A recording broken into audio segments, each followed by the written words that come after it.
अखंड ज्योति अगस्त 2021।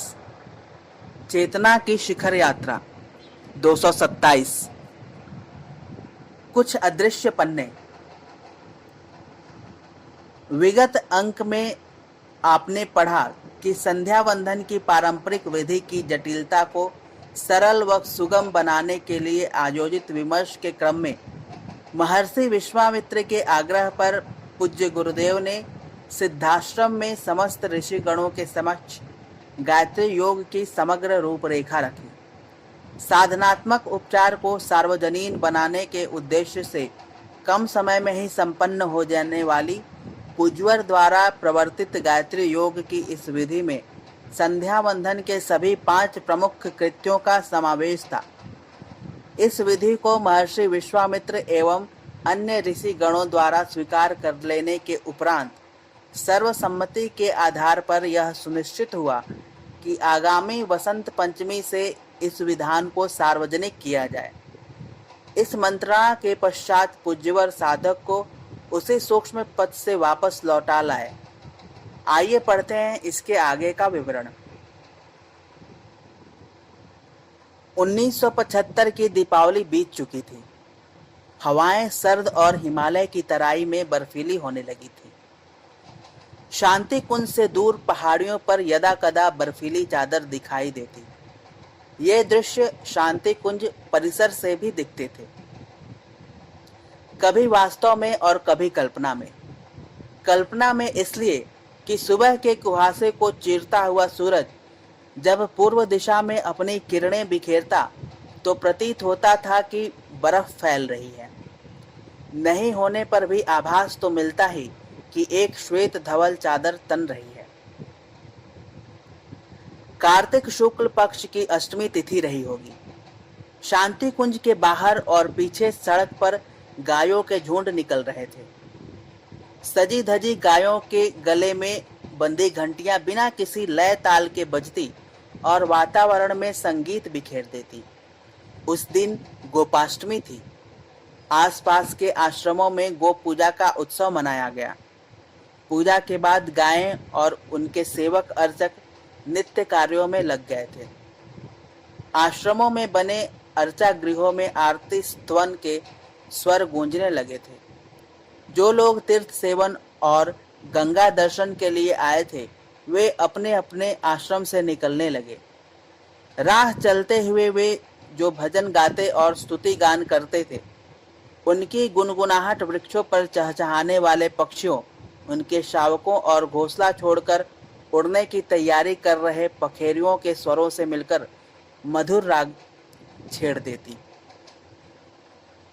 शांति कुंज में गुरुदेव ने उस दिन का लेखन कार्य संपन्न किया और कंधों पर ओढ़ी तह कर रखी हुई शाल खोली। उसे लपेटकर वे कक्ष से बाहर निकले और बाहर बरामदे में चहलकदमी करने लगे। कुछ कदम ही चले होंगे कि उनका ध्यान आकाश में तैरते हुए एक बादल के टुकड़े की ओर गया। वह टुकड़ा जैसे गुरुदेव के पास ही उड़ा चला आ रहा था। इस तरह उड़ रहा था जैसे पग पग चल रहा हो। पास आते आते वह आकार लेने लगा। बरामदे के बाहर आकर रुक गया और मानवीय आकार लेने लगा। कुछ ही क्षणों में वहां एक वायवीय शरीर उभरने लगा। आकृति धीरे धीरे स्पष्ट हुई। 19वीं शताब्दी में ईस्ट इंडिया कंपनी के अधिकारियों जैसी वेशभूषा में एक अधेड़ अंग्रेज व्यक्तित्व सामने हवा में खड़ा था। चेहरे पर घनी लंबी मूछें, सिर पर थोड़े से बाल और हल्की दाढ़ी वाला यह व्यक्ति ऊंचे पूरे कद का था। गुरुदेव ने उस पुरुष छाया को चिन्हते हुए अभिवादन में हाथ उठाया। उस पुरुष आकृति ने झुककर प्रणाम किया और अपना परिचय देने के लिए होठे खोले ही थे कि गुरुदेव ने कहा, आइए ह्यूम साहब, भीतर आ जाएं, आपका स्वागत है। वह आकृति बरामदे में उतर आई। गुरुदेव ने उन्हें अपने कक्ष में आमंत्रित किया और अपने साथ ले जाते हुए यह भी कहा कि आपके आगमन की सूचना मिल गई थी। सुबह या 9-10 बजे तक आपके आने की संभावना थी। प्रयोजन भी स्पष्ट था, सिर्फ आपसे मिलना बाकी था। वह साध भी पूरी हो रही है। गुरुदेव के बताए स्थान पर बैठते हुए ह्यूम ने थोड़ा संकोच जताया। कहा कि साध तो मेरी पूरी हो रही है गुरुदेव। आपकी कृपा से हम लोगों ने 100 साल पहले जो काम शुरू किया था वह आपके मार्गदर्शन में ही पूरा हो रहा है। ह्यूम के वायवीय शरीर ने गुरुदेव के चरणों में प्रणाम किया और आश्वस्त सा होते हुए कहा कि आपसे आज की मुलाकात के बाद हम लोग विश्राम से सो सकेंगे। मैडम ने हम अंतरंग पार्षदों को जो दायित्व सौंपा है वह भी पूरा हो सकेगा। इस प्रसंग को कुछ पल के लिए विराम देकर पृष्ठभूमि में चला जाए। जिस वायवीय शरीर का यहाँ उल्लेख किया गया वह 1885 में भारतीय राष्ट्रीय कांग्रेस की स्थापना करने वाले सर एलन ऑक्टेवियन ह्यूम 1829-1912 का था।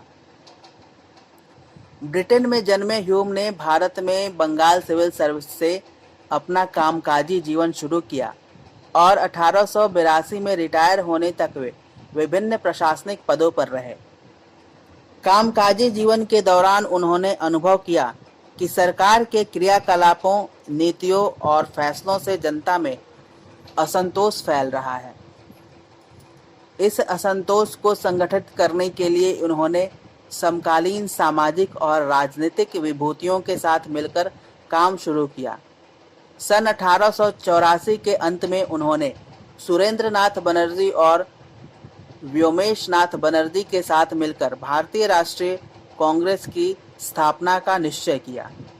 साल भर घनघोर प्रयत्न करने के बाद उन्होंने तथा दादा भाई नौरोजी, फिरोज शाह मेहता और गोपाल कृष्ण गोखले आदि ने साथ मिलकर दिसंबर 1885 में कांग्रेस की स्थापना कर ली। कांग्रेस की स्थापना से 2 साल पहले ह्यूम ब्रिटिश राज की सेवाओं से निवृत्त हो चुके थे। एओ ह्यूम के बारे में प्रसिद्ध है कि वे शरीर से भले ही भारतीय न हों, लेकिन उनकी काया में भारतीय आत्मा का निवास था। भारत और भारतीय समाज के प्रति उनके लगाव को देखकर यह स्थापित हो चुका था कि उन्होंने सरकारी सेवा में रहते हुए अंग्रेज सरकार से भारतीयों को उनके अधिकार दिलाने की भरपूर चेष्टा की।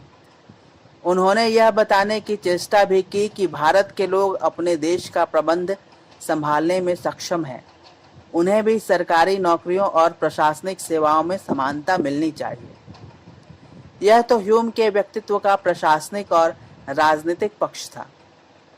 दूसरा पक्ष आंतरिक और आध्यात्मिक है, जिसकी कम ही चर्चा होती है। इस पक्ष के संबंध में सूचना है कि गर्मियों में ह्यूम ने अपने शिमला स्थित निवास में गोपनीय दस्तावेजों की 7 बड़ी जिल्दें पढ़ी थी। तब ह्यूम सरकारी सेवा से रिटायर हो चुके थे। इन दस्तावेजों के बारे में कहा जाता है कि शासन तंत्र ने इन्हें जिला स्तर की शाखाओं में कार्यरत अधिकारियों और कर्मचारियों से प्राप्त सूचनाओं के आधार पर तैयार किया था। इन दस्तावेजों के बारे में सीएफ ह्यूम, गिरिजा मुखर्जी, गुरुमुख निहाल सिंह, लाला लाजपत राय और रजनी पामदत्त आदि विद्वानों ने अपने अपने ढंग से टिप्पणी की है।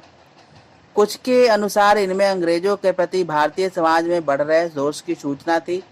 कुछ के अनुसार लोगों द्वारा ब्रिटिश सरकार को धोखा देने और अपना अलग स्वायत्त तंत्र विकसित कर लेने की जानकारी थी। एओ ह्यूम के उस अध्ययन के बारे में प्रामाणिक जानकारी उनके समकालीन ब्रिटिश अधिकारी विलियम वेडरबर्न ने दी थी। प्रथम स्वतंत्रता संग्राम के समय मुंबई हाई कोर्ट में जज रहे और बाद में मुंबई सरकार के मुख्य सचिव बनकर रिटायर हुए वेडरबर्न ह्यूम के अच्छे दोस्त थे। उन्होंने ह्यूम की जीवनी में लिखा है कि शिमला में बैठकर उन्होंने जो दस्तावेज देखे थे उनमें देश भर में फैले मठों, महात्माओं और उनके शिष्यों के अलावा सिद्ध संतों के बारे में पर्याप्त सूचनाएं थीं। उनकी गतिविधियों के अलावा भारत के भविष्य के बारे में उनकी योजनाओं और अंतर्दर्शन के बारे में भी काफ़ी सूचनाएं थीं। इन सूचनाओं के आधार पर वेडरबर्न ने लिखा है कि ह्यूम का ऐसे महात्माओं से संपर्क था जो कंदराओं में रहकर रहस्यमय साधनाएं करते रहते थे।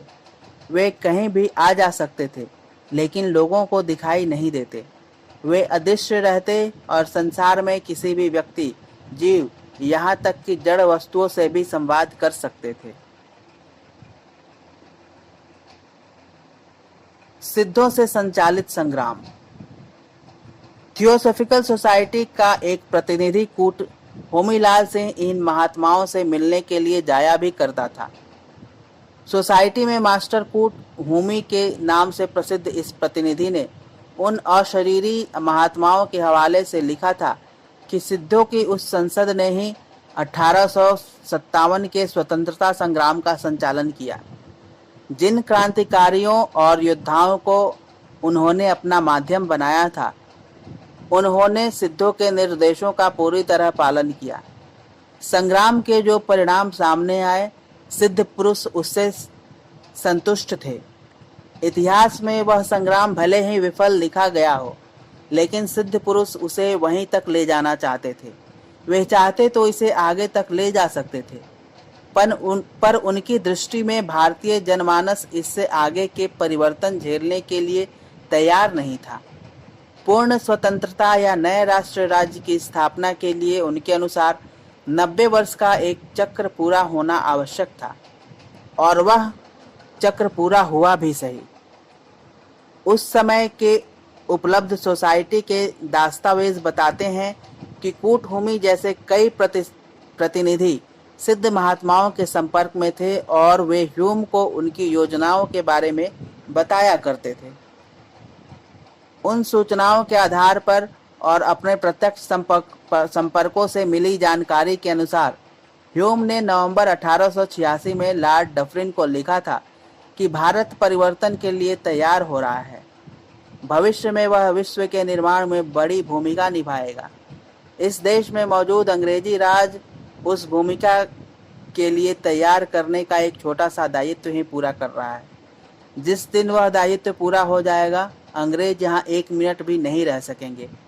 इसलिए ब्रिटेन को यह नहीं सोचना चाहिए कि इस देश पर शासन करना अथवा यहाँ का मालिक होना उसकी नियति है। क्रमशः